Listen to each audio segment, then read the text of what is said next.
तो welcome back guys, वापस से आप लोगों का स्वागत है हमारे इस चैनल पे जिसमें हम कर रहे थे क्लास 12th की बायोलॉजी। और इसमें हमारा सिर्फ एक लास्ट चैप्टर हमारे पास बच गया है जो हमें खत्म करना है, जो कि है बायोटेक्नोलॉजी एंड उसकी एप्लीकेशंस।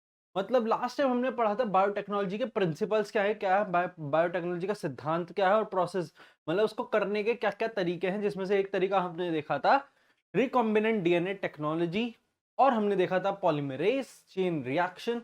रिकॉम्बिनेंट डीएनए टेक्नोलॉजी कैसे करते हैं, रिकॉम्बाइन कैसे करते हैं उसे, वो करते हैं हम जेल इलेक्ट्रोफोरेसिस से, जो कि होता है एगरोस जेल से। तो अब बायोटेक्नोलॉजी और उसकी एप्लीकेशंस का भी ये एक वन शॉट ही होने वाला है। और इस वन शॉट में हम जानेंगे कि वो जो बायोटेक हमने करी, इतनी सारी बायोटेक की प्रोसेसेस हमने करे, उसके हमारे पास क्या क्या एप्लीकेशंस है। तो पहला एप्लीकेशन है हमारे पास ग्रीन रेवोल्यूशन। ग्रीन रेवोल्यूशन से बेसिकली हमने क्या देखा,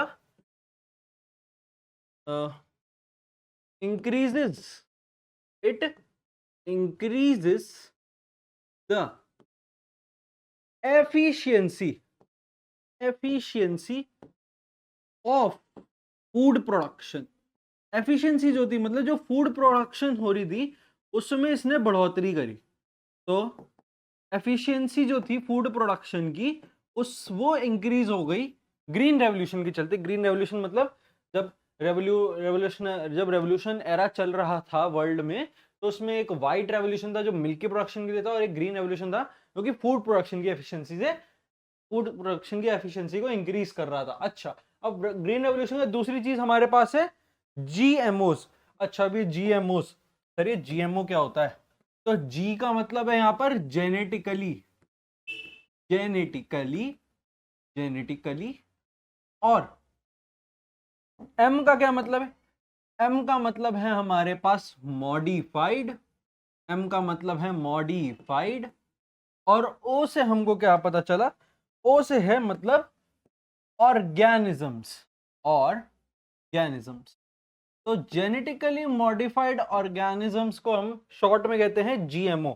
अब ये कौन कौन से होते हैं जेनेटिकली मॉडिफाइड ऑर्गेनिजम्स? जैसे कि plants, fungi, animals, plants, animals और फंजाई क्या होते हैं ये? Whose genes have been altered, मतलब उनके जीन्स के साथ छेड़छाड़ करके थोड़ा सा उन्हें पहले से अच्छा बना दिया। उनके साथ थोड़ा खेले और उनको अच्छा बना दिया। किन को? उनके जीन्स को। किन किन के? जैसे कि प्लांट है, फंजाई है, एनिमल्स है, बैक्टीरिया है। बैक्टीरिया बैक्टीरिया भी इसी में आता है, उसके बारे में तो हम अभी आगे पढ़ने भी वाले हैं। तो प्लांट्स, फंजाई, एनिमल, बैक्टीरिया के जीन्स के साथ हमने क्या करा? छेड़छाड़ करी और उससे हमने अपना फायदा निकाल दिया। तो ये होते हैं हमारे पास genetically modified organism. Green revolution भी आप समझ गए। अच्छा, अब कुछ इंपॉर्टेंट पॉइंट्स हैं जेनेटिकली मॉडिफाइड प्लांट्स के रिलेटेड, कि वो उन प्लांट्स का क्या फायदा है ना। सब important points to remember of genetically of genetically genetically modified plants. Modified plants, इसमें हम बेसिकली प्लांट्स की बात करेंगे, है ना, प्लांट्स। तो चलो लिखना चालू करते हैं। जेनेटिकली मॉडिफाइड प्लांट्स के कुछ फायदों में से पहला फायदा क्या है? रिड्यूस रिड्यूस करता है पोस्ट हार्वेस्ट लॉस को। मतलब जब फसलों की कटाई हो जाती है तो उसके बाद जो लॉस होता है, पोस्ट हार्वेस्ट लॉस बोलते हैं उसे, उसको ये रिड्यूस करता है। तो पहला पॉइंट क्या है? पोस्ट हार्वेस्ट लॉस को उसने रिड्यूस करा। और पेस्ट रेजिस्टेंट क्रॉप बनाए, जिनके ऊपर पेस्टिसाइड्स ना रिएक्ट कर पाए, ये उनसे बचे रहें, उन्हें कहा pest resistant crop. Pest resistant crop, पहला तो क्या था? हार्वेस्ट लॉस भी कम कर दिया, रेजिस्टेंट क्रॉप भी बना दिया, और क्रॉप्स क्रॉप्स आर रेजिस्टेंट और resilient to crops are resilient to adverse climatic condition. Adverse condition, जैसे ड्रॉट है, हैवी रेन है, उनसे भी उन्हें कोई फर्क नहीं पड़ रहा। एग्जाम्पल, ड्रॉट यानी सूखा, ड्रॉट से कोई फर्क नहीं पड़ रहा।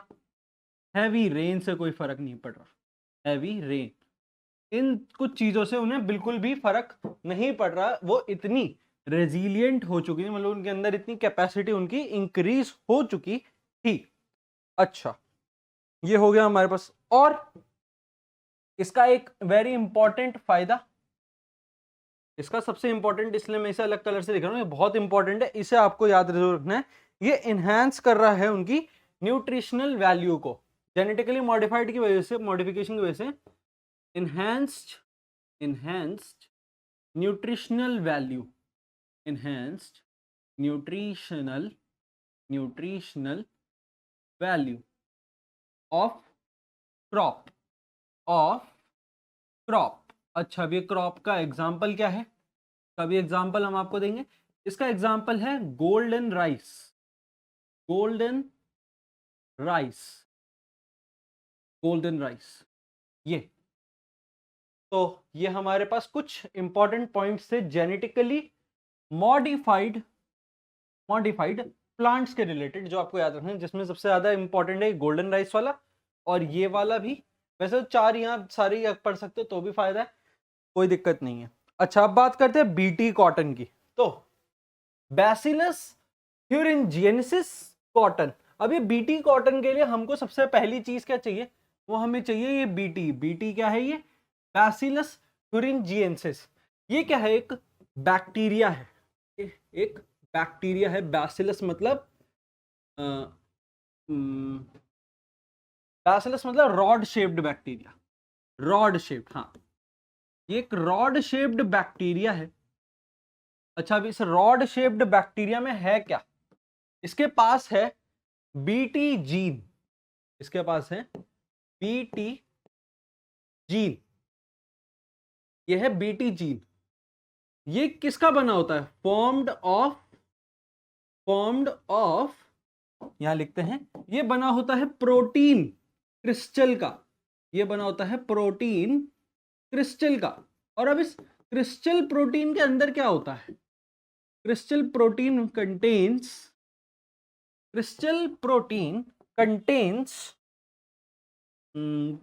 टॉक्सिन्स।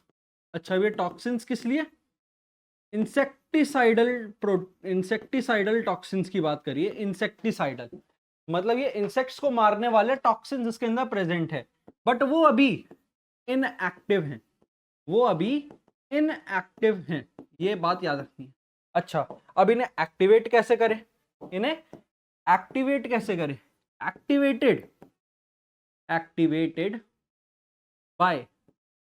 एक्टिवेट कैसे होंगे, alkaline pH of gut of insects, ये हो गया। इनके अल्कलाइन पीएच की वजह से ये एक्टिवेट हो जाएंगे। अच्छा, अब इसके बाद ये क्या करेंगे, एक्टिवेट होने के बाद बाइंड्स विद, ये किसके साथ बाइंड हो जाएंगे,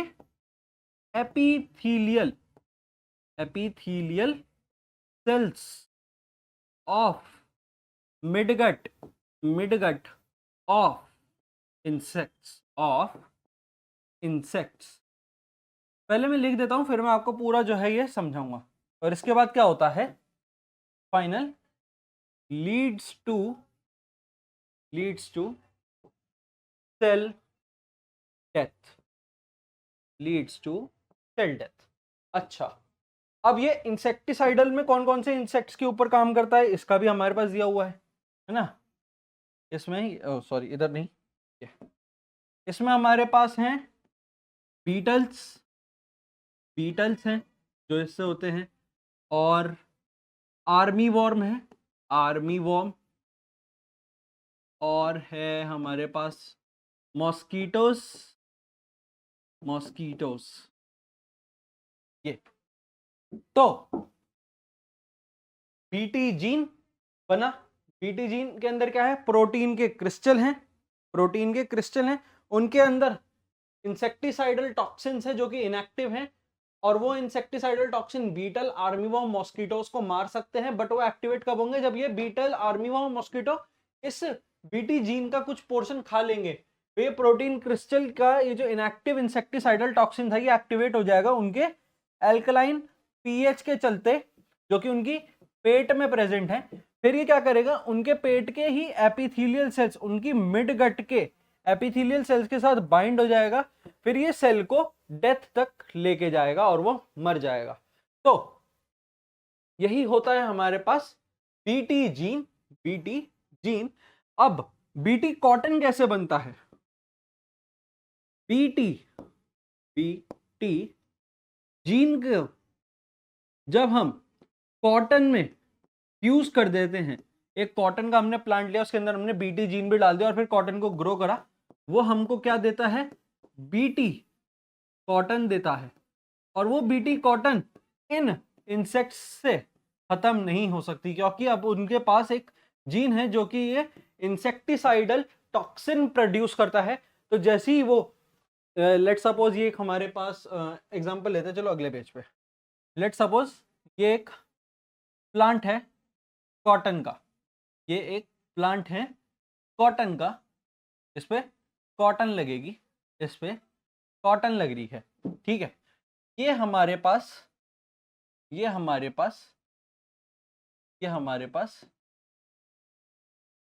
कोई भी एक लेट सपोज ये मॉस्किटो, वैसे मॉस्किटो जैसा लग नहीं रहा, बट समझाना है तो समझ ही लो, ऐसा ही है मॉस्किटो हमारा वाला, है ना। अब ये इधर आएगा। अब लेट सपोज ये जो एरिया है इसमें हमने बीटी जीन फ्यूज कर रखा है, इसमें बीटी जीन है, वो आएगा इसे खाएगा, इसका लेट सपोज वो इतना पोर्शन खा गया, उसके अंदर फिर क्या होगा?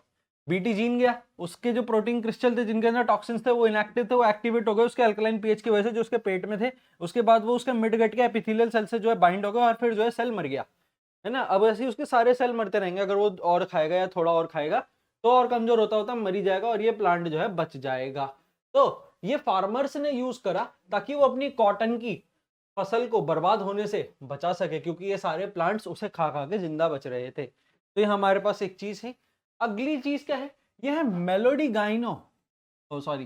मेलोडियोगाइन incognita. It is a nematode, और ये हम जो पढ़ने वाले वो चीज है आरएनए इंटरफेरेंस, कि कैसे आरएनए इंटरफेयर करता है किसी भी चीज को बर्बाद करने के लिए। तो सदी में थोड़ा पीछे चलते हैं और हमने वापस से एक जीन लिया किसके लिए? For RNA. हमने एक जीन लिया आरएनए के लिए। अगला फिर हमने क्या करा, है ना, फिर क्या करा? इसे हमने फ्यूज कर दिया किसमें? फ्यूज्ड इन टोबैको प्लांट, क्योंकि ये जो मेलोडिगाइन इनकॉग्निशिया है ये टोबैको को खाता है, और इसकी वजह से टोबैको प्लांट की जो कल्टीवेशन थी वो कम हो रही थी, इसकी वजह से, इस महाशय की वजह से इस महाशय की कल्टीवेशन कम हो रही थी, तो इसलिए इसको रोकने के लिए ये करा, ठीक है। तो अब ये जीन जो इसमें कर दिया मेलोडिगाइन इनकॉग्निशिया इसे खाएगा, और क्या होगा? मेलोडिगाइन इनकॉग्निशिया इसे खाएगा, जिसकी वजह से उसके अंदर सिंगल स्ट्रैंडेड आरएनए, अरे वापस से सेम कलर ले लिया, कलर चेंज, जिसकी वजह से उनके अंदर सिंगल स्ट्रैंडेड आरएनए फॉर्म हो जाएगा, फॉर्म्ड इन नीमाटोड। अच्छा, अब नीमाटोड के अंदर ये जीन का जो है सिंगल स्ट्रैंडेड आरएनए चला गया, कौन से जीन का? ये वाले जीन का सिंगल स्ट्रैंडेड आरएनए फॉर्म हो गया। और अब वो क्या करेगा? अब वो इसके अंदर भी एक आरएनए तो होगा, जाहिर सी बात है, इसके अंदर डीएनए भी आरएनए भी है, तो ये क्या करता है? ये बाइंड हो जाता है, ये क्या हो जाता है? ये बाइंड हो जाता है, binds with RNA of nematode. तो इस नीमाटोड के आरएनए के साथ ये वाला सिंगल स्ट्रैंडेड आरएनए भी बाइंड हो जाता है, और फिर क्या करता है? Forms double stranded double stranded RNA बनाता है, और ये निमेटोड डबल स्ट्रैंडेड आरएनए को नहीं झेल सकता अपने अंदर। इवेंचुअली ये क्या हो जाता है, निमेटोड डाई, निमेटोड मर जाता है, nematode dead, nematode is dead. तो जैसा प्रोसेस अभी हाँ बताया था, ऐसा सही कुछ प्रोसेस इधर हुआ, वापस से हमने जीन को फ्यूज करा है। यही है बायोटेक्नोलॉजिकल जीन था, जिसका हमने एप्लीकेशन हमारे फायदे के लिए निकाला, क्योंकि हमको टोबैको प्लांट की खेती जो है वो वापस से सही करनी थी। इस वजह से हमने क्या करा, ये जीन लिया, इस जीन को टोबैको प्लांट में फ्यूज कर दिया, आके मेलोडिगन इनकॉग्निशन ने थोड़ा सा खाया, उसके अंदर SS RNA single stranded RNA form हुआ, फिर वो उसके खुद के आरएनए के साथ बाइंड हुआ, क्या बनाया, डबल स्ट्रैंडेड आरएनए, और जिसको झेल नहीं पाया और एंड में वो मर गया। तो मेलोडिगन इनकॉग्निशिया और बैसिलस थुरिंजिएंसिस ये आप समझ चुके हैं। आगे चलते हम बात करते हैं जेनेटिकली मॉडिफाइड हार्मोन की। अब ह्यूमन के अंदर आते हैं तो जेनेटिकली मॉडिफाइड हार्मोन जैसे इंसुलिन की हम बात करने वाले हैं। तो इंसुलिन सबसे ज्यादा, इधर कुछ बातें लिखते हैं, मोस्ट, ये मोस्ट में हमने बहुत ज्यादा डिफरेंस दे दिया तो थोड़ा सा चिपकाते हैं वापस से। तो मोस्ट, हाँ अब ठीक है, मोस्ट डायबिटिक पेशेंट्स ना, जितने भी डायबिटिक पेशेंट है, diabetic patient, most diabetic patient in the world, patient in the world, in the world, उन्हें क्या चाहिए, world needs, world needs large amount of insulin, उन्हें चाहिए लार्ज अमाउंट ऑफ इंसुलिन, उन्हें इंसुलिन का बहुत लार्ज अमाउंट चाहिए, क्योंकि वो डोजेज लेते हैं इंसुलिन की, large amount of insulin, insulin, ठीक है, ये चाहिए उन्हें। पर पुराने तरीके से जब इंसुलिन निकलता था वो कैसे होता था, है ना, पहले इंसुलिन का लार्ज अमाउंट की कमी कैसे पूरी करते थे, insulin, insulin, insulin, insulin extract from, extract from pancreas, तो पैनक्रियास में से निकाला, पैनक्रियास ऑफ स्लॉटर्ड, मतलब जिन्हें मार दिया हो, है ना, slaughtered pigs and kettles, pigs और कैटल्स, यानी सुअर या कुछ कैटल्स जो मिल्क वाली कैटल्स होती हैं वो, जैसे गायें वगैरह, है ना, उनके पैनक्रियास में से निकाला। But this insulin cause allergy, this insulin, this insulin causes, causes allergy, इस इंसुलिन की वजह से एलर्जीज होने लग गई। तो एक सदी में ऐसा आया कि डायबिटिक पेशेंट्स का बहुत ज़्यादा कि बहुत ज़्यादा फैलने लग गया डायबिटीज़, और पेशेंट्स बहुत ज़्यादा बीमार होने लग गए डायबिटीज़ की वजह से, जिसके बाद गवर्नमेंट ने बोला कि इंसुलिन का प्रोडक्शन बढ़ाओ, इंसुलिन को और निकालो। तो इंसुलिन को कहाँ से एक्सट्रैक्ट करने का तरीका निकाला पहले, कि हम जो मरे हुए पिग्स हैं, कैटल्स हैं, उनके पैनक्रियास में से इंसुलिन को एक्सक्रीट कर लेते हैं, एक्सट्रैक्ट कर लेते हैं। बट वो इंसुलिन एलर्जी कॉज कर रहा था, वो इंसुलिन मतलब एलर्जी कॉज कर रहा है, मतलब वो क्या, ऑलरेडी ये बेचारे डायबिटीज के मरीज है और एलर्जी और पकड़ा दी इनको, तो ये तो बहुत दिक्कत हो गई इनके लिए, है ना, ये तो बहुत दिक्कत हो गई इनके लिए। तो इंसुलिन को कैसे प्रोड्यूस करा,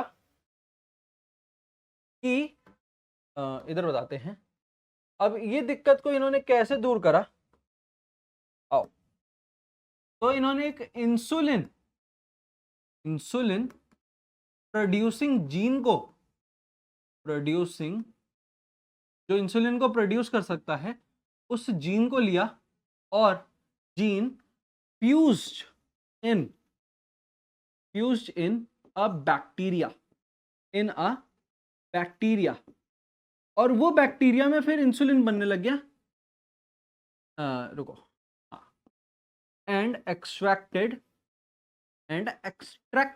लार्ज अमाउंट ऑफ इंसुलिन, और फिर इन्होंने लार्ज अमाउंट ऑफ इंसुलिन निकालना चालू कर दिया, लार्ज अमाउंट ऑफ इंसुलिन निकालना चालू कर दिया। तो ये था उसका प्रॉब्लम, ये था कॉज, ये प्रॉब्लम, ये सॉल्यूशन। तो इन्होंने क्या करा कि बैक्टीरिया में इंसुलिन प्रोड्यूसिंग जीन को यूज करा दिया और फिर एक्सट्रैक्ट कर दिया लार्ज अमाउंट ऑफ इंसुलिन।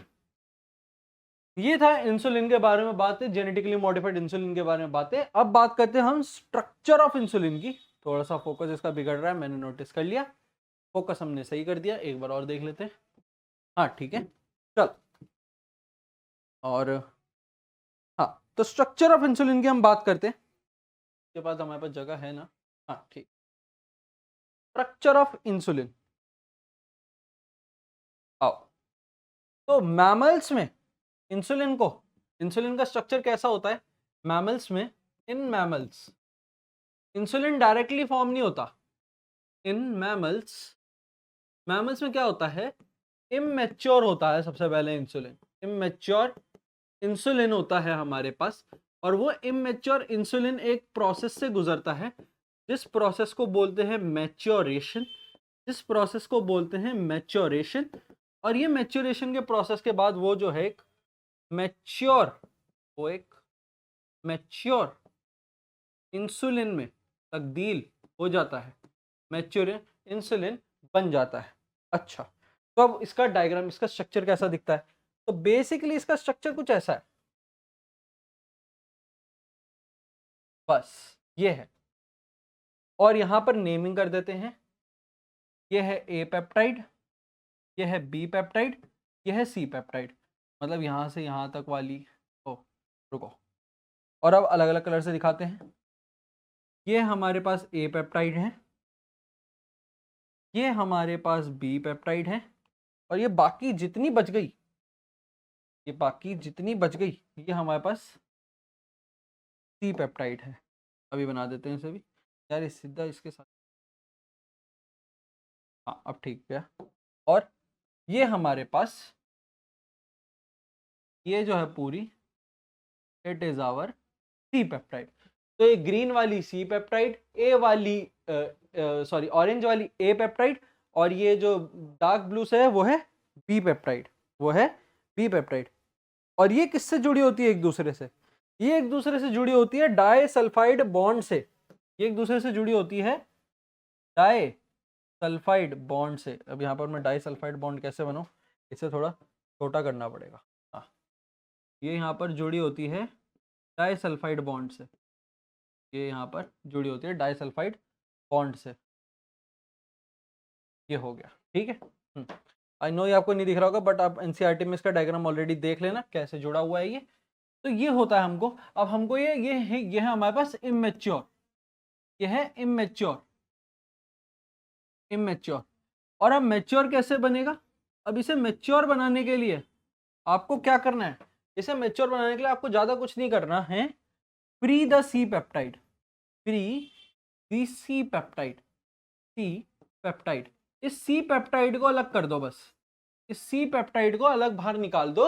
ये जो सी पेप्टाइड है ग्रीन वाली है ना, इसको अपने आप बाहर निकाल दो और बची हुई को वापस से लगा दो। It is our mature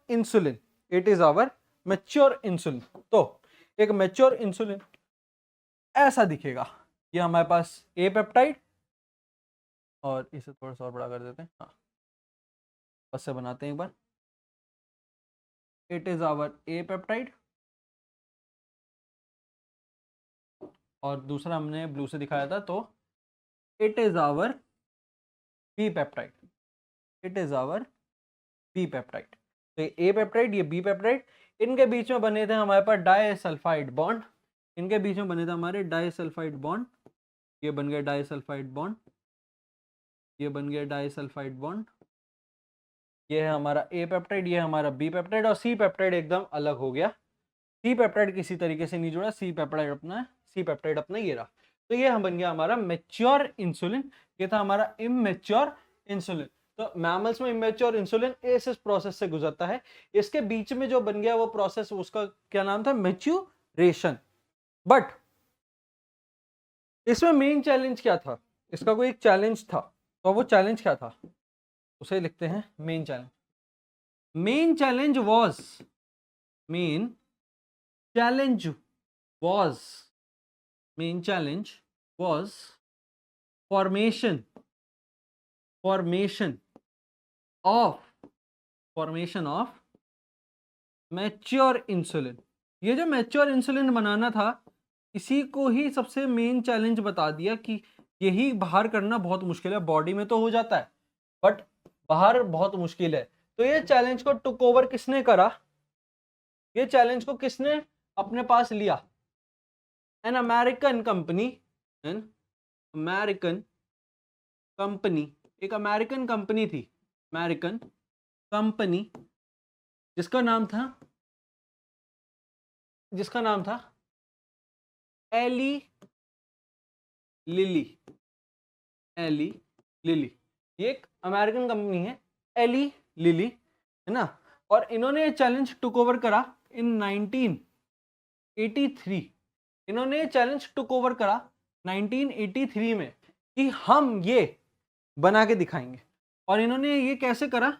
they uses plasmid of, इन्होंने उसके लिए एक वेक्टर यूज करा, plasmid of E coli.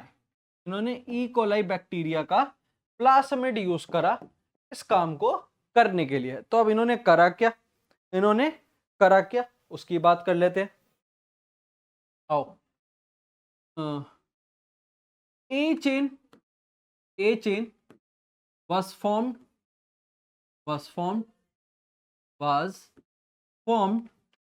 separately।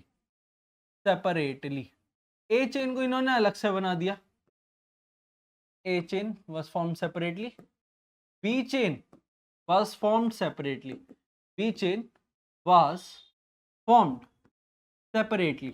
B chain को भी इन्होंने अलग से बना दिया, B chain को भी separately बना दिया। उसके बाद इन्होंने क्या करा? A और B chain बनाने के बाद then combine them with उन्होंने उनको कंबाइन कर दिया। कैसे? डाइसल्फाइड बॉन्ड से, they combine them with disulphide bond से उन्हें जोड़ दिया। तो उन्होंने इस चेन को अलग से बनाया, इस चेन को अलग से बनाया, इन बॉन्ड से बाद में जोड़ दिया। और उन्होंने मैच्योर इंसुलिन वाला जो चैलेंज था उसे टुक ओवर करके अपना काम करके दिखा दिया। अच्छा, तो अब नेक्स्ट टॉपिक है हमारे पास जीन थेरेपी। क्या है हमारे पास? Gene therapy.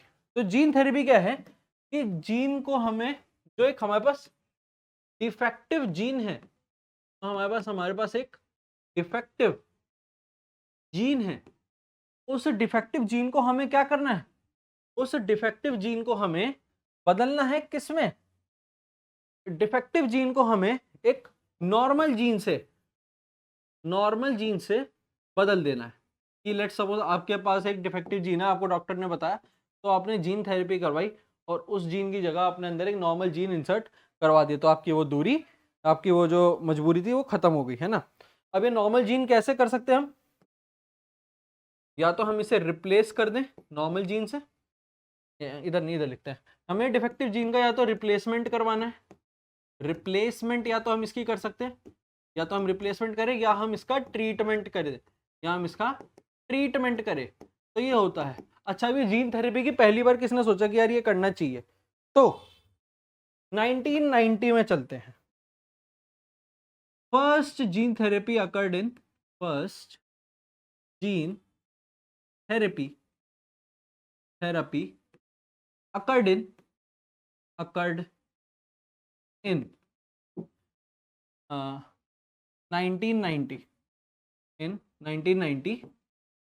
किसके ऊपर हुई थी?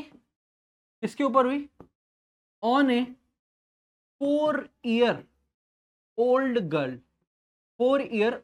गर्ल। अच्छा, इस 4 साल की बच्ची में ऐसी क्या दिक्कत आ गई थी जो ये करने की जरूरत पड़ी? She was suffering from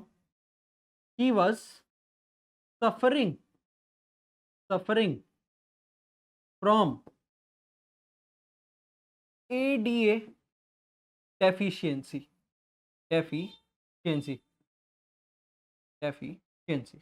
ADA deficiency उस लड़की को हो रखी थी, 4 साल की लड़की थी, इसलिए उसको जो है जीन थेरेपी से सही करा गया, उसको जो है जीन थेरेपी से सही करा गया।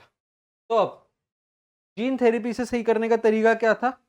सबसे पहले तो ये जो उसे थी, इसके बारे में बात करते हैं। एडीए डेफिशिएंसी जो उसको बीमारी थी, एडीए डेफिशिएंसी जो उसको थी, तो ये एडीए का फुल फॉर्म क्या है? एडीए के फुल फॉर्म की बात करते हैं। ये जो एडीए है, it means adenosine adenosine D एमिनेज।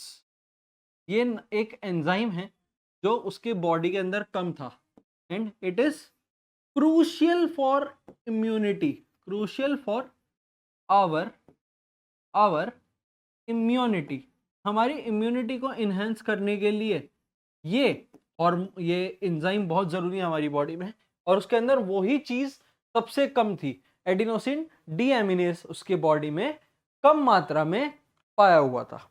अच्छा, तो अब इसको दूर करने के लिए उन्होंने क्या सोचा कि सर जी तीन मेथड्स हैं, तीन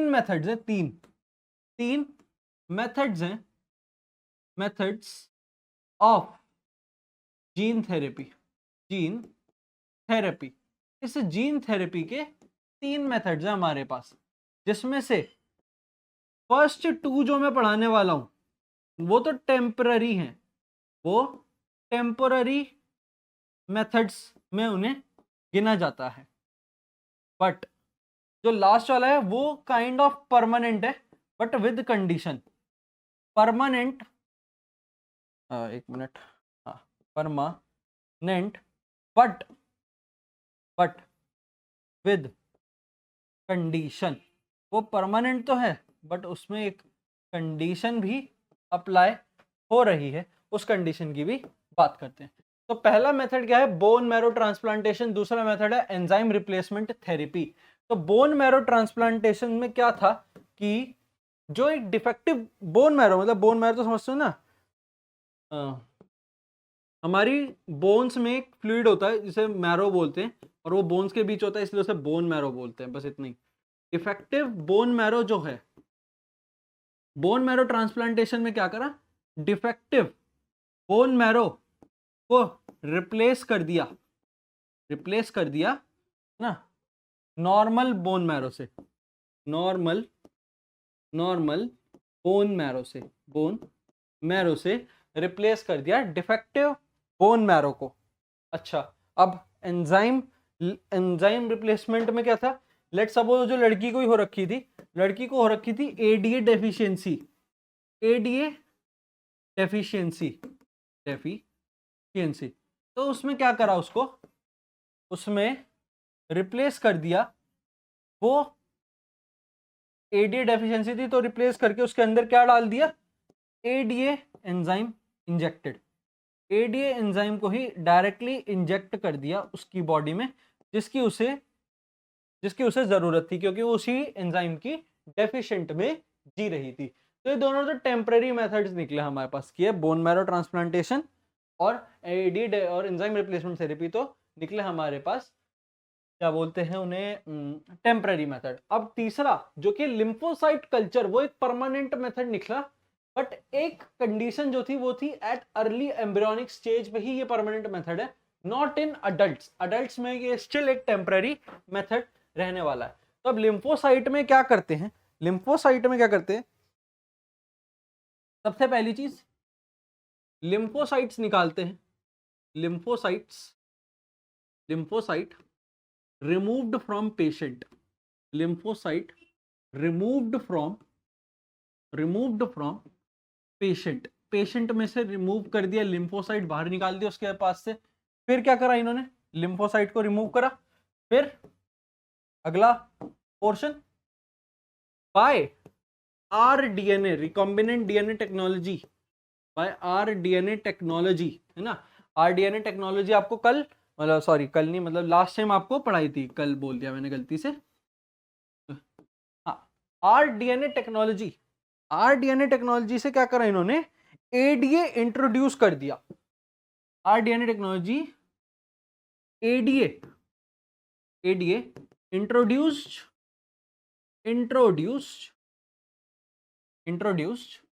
थ्रू अब एक होस्ट और एक होस्ट हो गया, अब एक वेक्टर की जरूरत होती है। तो इनमें वेक्टर जो यूज होता है वो वेक्टर का नाम है through retrovirus. Through retrovirus. Retrovirus एक वेक्टर है जो इस आरडीएनए टेक्नोलॉजी के थ्रू जो एडीए इंट्रोड्यूस करा है, वो रेट्रोवायरस के थ्रू लिम्फोसाइट में इंट्रोड्यूस करा दिया। और फिर इन्होंने इस लिम्फोसाइट को क्या करा, जाहिर सी बात है अब अपने पास बाहर तो रखेंगे नहीं जब इसको काम में लगा दिया है, तो injected back in patients body, in patients body. तो इसके बाद उस लिम्फोसाइट को बाद में करा। अब ये परमानेंट क्यों है, क्योंकि अगर ये चीज दोबारा खराब हुई, जाहिर सी बात है सेल है लिम्फोसाइट, वो तो मरेगा ही। लिम्फोसाइट तो एक सेल है ना, जैसे तो लिम्फोसाइट तो एक सेल है, जैसे आरबीसी होते हैं, डब्ल्यूबीसीज होते हैं, तो लिम्फोसाइट्स भी तो एक सेल है, लिम्फ ही तो होता है, तो वो भी मरेगा कभी ना कभी। जैसे ही वो मरेगा वापस से लिम्फोसाइट्स जो और बने हो उन्हें निकालो, उनमें आरडीएनए टेक्नोलॉजी करो, एडीए इंट्रोड्यूस करो रेट्रोवायरस के थ्रू, वापस इंजेक्ट बैक कर दो, चलाओ उसे, वापस से खत्म हो गए, नए लिम्फोसाइट्स निकालो, वापस आरडीएनए टेक्नोलॉजी करो, वापस एडीए इंट्रोड्यूस करो रेट्रोवायरस के थ्रू, वापस इंजेक्ट कर दो, चलाओ उसे, वापस खत्म हो, तो ये साइकिल बार बार चलती है अडल्ट्स में। बट अगर ये एम्ब्रियोनिक स्टेज में पता हो कि हाँ किसी को ये दिक्कत है और हम ये कर सकते हैं, तो इन दोनों के अलावा इन दोनों से अच्छा है कि यही चीज यूज करी जाए एम्ब्रियोनिक स्टेज पे, अगर पता चल जाए कि हाँ किसी जो पेट में बच्चा है माँ के, उसको कोई दिक्कत है और वो लिम्फोसाइट कल्चर के थ्रू ठीक हो सकता है। बात करते हैं ट्रांसजेनिक एनिमल्स की। बात करते हैं ट्रांसजेनिक एनिमल्स की। तो ट्रांसजेनिक एनिमल्स क्या हैं? वो ही जैसे जेनेटिकली मॉडिफाइड ऑर्गेनिजम्स थे तो उसी में ट्रांसजेनिक एनिमल्स आते हैं। Animals animals animals with animals हैं, जाहिर सी बात है अभी सिर्फ एनिमल्स ही तो बच गए। मैनिपुलेटेड डीएनए, जिनका डीएनए इंसानों ने मैनिपुलेट कर दिया, विद मैनिपुलेटेड डीएनए, इन्हें हमने कहा ट्रांसजेनिक एनिमल्स। इन्हें हमने कहा ट्रांसजेनिक एनिमल्स। अच्छा, अब इधर आते हैं और जरा फर्स्ट ट्रांसजेनिक एनिमल की बात करते हैं। तो फर्स्ट, सारा रेड से नहीं, अलग करा। First transgenic animal, first transgenic cow है ना। तो जो एनिमल था जिसको हमने मैनिपुलेटेड करा, जिसके डीएनए को, तो वो एक क्या थी, वो एक गाय थी, गौ माता थी हमारी, है ना। तो गाय थी, और वैसे वो यहाँ की नहीं थी, बाहर की थी। तो उसका नाम क्या था? उसका नाम आता है, जिसका नाम था रोजी। और ये इन्होंने करा था अमेरिका ने 1997 में।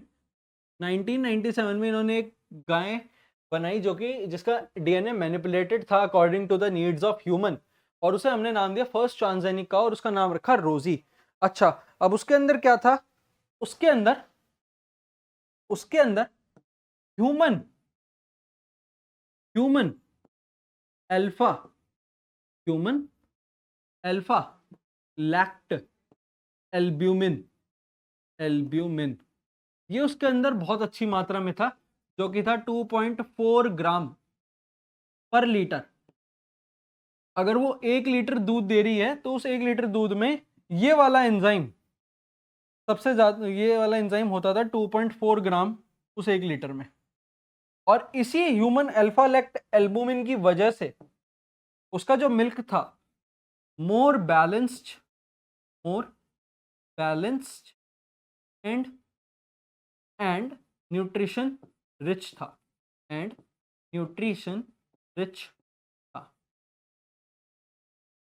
मोर balance and nutrition rich milk हमको मिला। किस वजह से? ह्यूमन अल्फा लैक्ट एल्बुमिन की वजह से, जो कि मिल रहा था 2.4 ग्राम पर लीटर। रोजी काउ उस मिल्क को दे रही थी, फर्स्ट ट्रांसजेनिक काउ थी। ये आपको पता इसमें चला। अच्छा, अब एक ह्यूमन प्रोटीन होता है, उसको भी चेंज करा इन्होंने, ह्यूमंस के ऊपर है ना, एक और पार्टीशन, और वापस से लिखना अपना चालू। ह्यूमन प्रोटीन अब ये ह्यूमन प्रोटीन कौन सा है? अल्फा 1, इधर नहीं, हाँ, anti trypsin, alpha 1 anti trypsin. ये क्या है ना, ये भी इन्होंने मैनिपुलेटेड डीएनए से बनाया टू क्योर आएगा नहीं, येलो से हटाते हैं, नया कलर लाते हैं। टू क्योर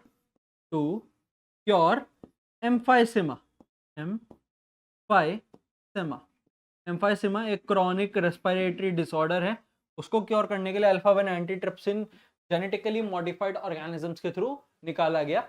अल्फा 1 एंटीट्रिप्सिन वो क्योर करने में हेल्प कर रहा था एम्फाइसेमा को। अच्छा, अब ट्रांसजेनिक और क्या थे, है ना, और भी बहुत सारे ट्रांसजेनिक थे। तो ट्रांसजेनिक माइस का भी हमारे पास एनसीईआरटी में लिखा हुआ है ना, वर्णन है। तो ट्रांसजेनिक माइस का क्या वर्णन है? Transgenic mice used as a tester, इन्होंने टेस्टर की तरह यूज करा, use as a tester for new vaccines. इन्होंने जीन्स मॉडिफाई करके उन चूहों का जीन ऐसा कर दिया कि ह्यूमन से मैच होता हो मिले, ताकि वो उन्हें एक टेस्टर की तरह इस्तेमाल कर सके वैक्सीन डेवलपमेंट इंडस्ट्री में। अच्छा, अब ट्रांसजेनिक एनिमल्स क्या क्या डिजीजेस जो सही करने में हेल्प कर पाते हैं? ट्रांसजेनिक एनिमल्स की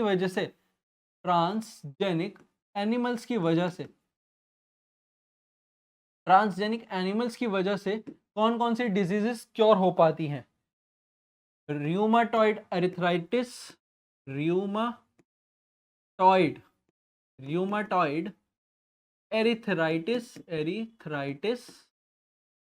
और र्यूमाटॉइड एरिथ्राइटिस और एम्फाइसेमा की तो बात ऑलरेडी पीछे भी कर दी, एम्फाइसेमा दोबारा लिख देते हैं, एम्फाइसेमा और कैंसर के लिए यहां पर भी लिखा है कि ट्रांसजेनिक एनिमल, बट सबसे आसान तरीका कैंसर से बचने का क्या है, मैंने पहले भी एक बार और बताया था, वापस से रिपीट करता हूं, शायद आपके कभी ना कभी काम आ जाए ये चीज, तो ये चीज तो जरूर से याद रखना।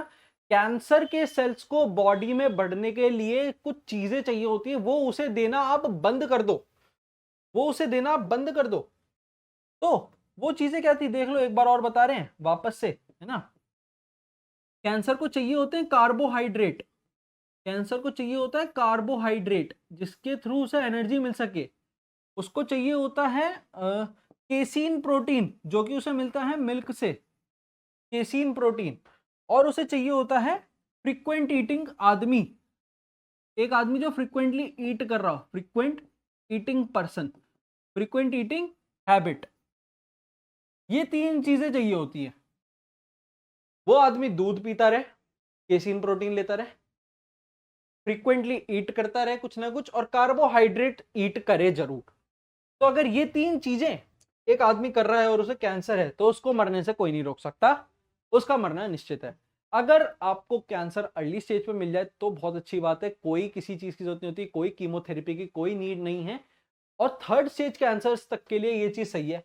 फ्रीक्वेंट ईटिंग हैबिट को रोक दो, 12 आवर्स फास्टिंग करो, casein protein, milk and milk products और डेयरी प्रोडक्ट्स एकदम बंद कर दो, कार्बोहाइड्रेट वाली चीजें एकदम बंद कर दो। आपको चाहिए fibres, vitamin, minerals, proteins, fats, vitamins, minerals, proteins, बस। कार्बोहाइड्रेट, रोटी बंद कर दो, कार्बोहाइड्रेट और फाइबर साथ में होते हैं, तो कार्बोहाइड्रेट वाला इंटेक वहां से बंद होना चाहिए, रोटी बंद कर दो, है ना। ग्रीन वेजिटेबल्स, फाइबर्स और प्रोटीन्स ज्यादा होते हैं, उन्हें ले लो, विटामिन्स भी होते हैं, तो ग्रीन वेजिटेबल्स और सिट्रसी फ्रूट्स खाओ, है ना, जिसमें फाइबर्स भी होता है और प्रोटीन भी होता है और विटामिन्स भी होते हैं।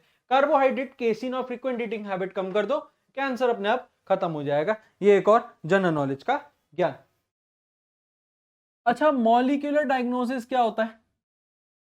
अब हमारे पास डायग्नोसिस के कई तरीके होते हैं, जैसे यूरिन एक डायग्नोसिस का तरीका है, और यूरिन और सीरम डायग्नोसिस, जो कि एक लेट डायग्नोसिस का एग्जांपल है। इट इज फॉर लेट, आप बहुत लेट हो गए डायग्नोस करवाते हुए, क्योंकि इसमें बहुत बाद में पता चलता है किसी भी बीमारी का। बट हमारे पास कुछ तरीके हैं, जैसे आरडीएनए टेक्नोलॉजी के बारे में आपको बात करवाया था, है ना, और पीसीआर, और एक और है जिसे हम कहते हैं एंजाइम लिंक्ड इम्यूनोसॉर्बेंट एसे, एंजाइम लिंक्ड इम्यूनोसॉर्बेंट एसे। ये हमारे पास कुछ तरीके हैं जो कि अर्ली डायग्नोसिस में काम आ सकते हैं। इसका पूरा पैराग्राफ आपको एनसीईआरटी में मिला है, आप उसे रीड आउट कर लीजिएगा, और शायद अभी तक तो आप कर भी चुके होंगे क्योंकि बोर्ड बहुत पास आ चुका है। अच्छा, अब इसमें एक इंपॉर्टेंट पोर्शन क्या था, ये एंजाइम लिंक्ड इम्यूनोसॉर्बेंट एसे जो है एलाइसा, इसे शॉर्ट में बोलते हैं पहले तो एलाइसा, ये इसका शॉर्ट फॉर्म, और ELISA। ये क्या करता है, it is based on antigen antibody interaction. ये एंटीजन एंटीबॉडी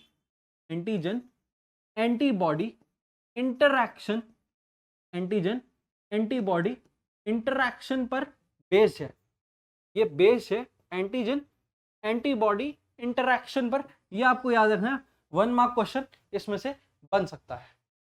अगली चीज क्या है, अगली चीज है, शायद दिखेगा नहीं, वापस से फोकस थोड़ा बिगड़ गया, फोकस वापस लाते हैं क्योंकि हमारा फोकस नहीं टूटना चाहिए। अगली चीज हमारे पास जीएक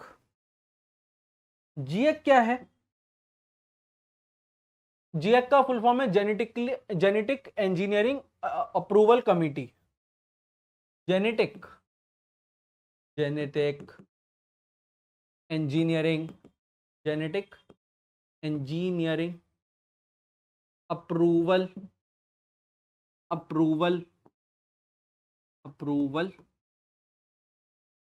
कमेटी,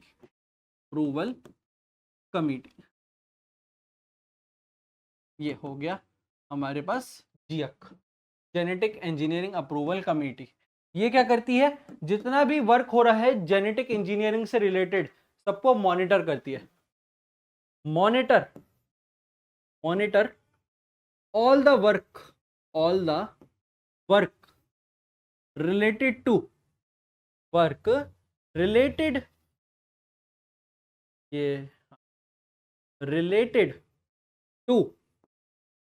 जेनेटिक इंजीनियरिंग।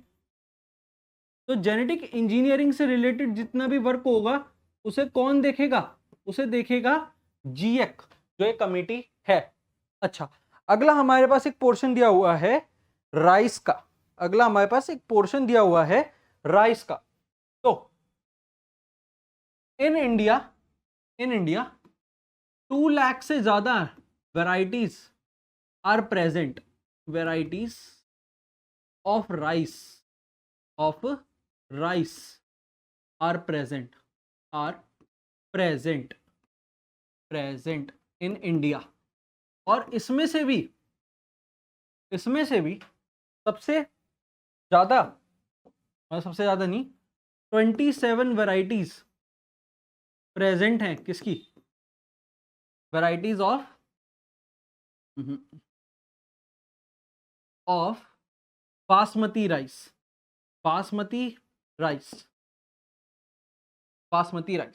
तो 27 वैरायटीज बासमती राइस की प्रेजेंट है। अच्छा, अब एक केस हुआ था 1997 में जिसमें अमेरिका की एक कंपनी ने अमेरिकन एसोसिएशन में एक पेटेंट डाल दिया था कि बासमती राइस जो है वो उन्होंने डेवलप करा है। और बासमती राइस का आपको खासियत पता ही होगी, जो कि बासमती राइस की सबसे ज्यादा खूबी है वो है उसका अरोमा, उसकी खुशबू, उसकी सुगंध जो उसके बनने पर आती है, और वो ही सबसे ज्यादा अट्रैक्टिव है बासमती राइस में। और वही वो अमेरिकन कंपनी 1997 में चुराने की कोशिश कर रही थी क्योंकि इंडिया ने पेटेंट नहीं करवाया हुआ था। तो इंडिया ने बासमती राइस, टर्मरिक यानी हल्दी, टर्मरिक और नीम, जो कि एक इंडिया में मेडिसिनल प्लांट है और बहुत होली और सीक्रेट प्लांट भी है नीम। इसमें शायद तुलसी भी आता है, तुलसी। ये कुछ चीजें जो इंडिया ने पेटेंट नहीं करवा रखी थी अपने नाम पर, ये सारे इंडिया में मिलती हैं और इंडिया में इनका कितनी तरीके से यूज हो सकता है। बासमती राइस की 27 वैरायटी का पेटेंट डाल दिया था अमेरिका की कंपनी ने 1997 में ही। उसके बाद वो केस इंडिया जीती और उन्होंने उसके बाद टर्मरिक, नीम, तुलसी, इन सब का भी पेटेंट करवा लिया कि ये भी कोई ना चुरा ले। इसी से रिलेटेड, हाँ, एक और चीज याद आई, इसी से रिलेटेड एक एनसीईआरटी में पोर्शन है बायो पेटेंट का, वो यही चीज बताता है, वो मैंने राइस के थ्रू बता दिया आपको। और अब एक इसका लास्ट जो टॉपिक बच रहा है जो कि है बायो पायरेसी। पायरेसी मतलब पायरेटेड, पायरेटेड, है ना। तो बायो पायरेसी क्या है? Use of bioresources, use of bioresources by multinational companies, by multinational companies. मतलब जो बायो रिसोर्सेज कौन यूज कर रही हैं?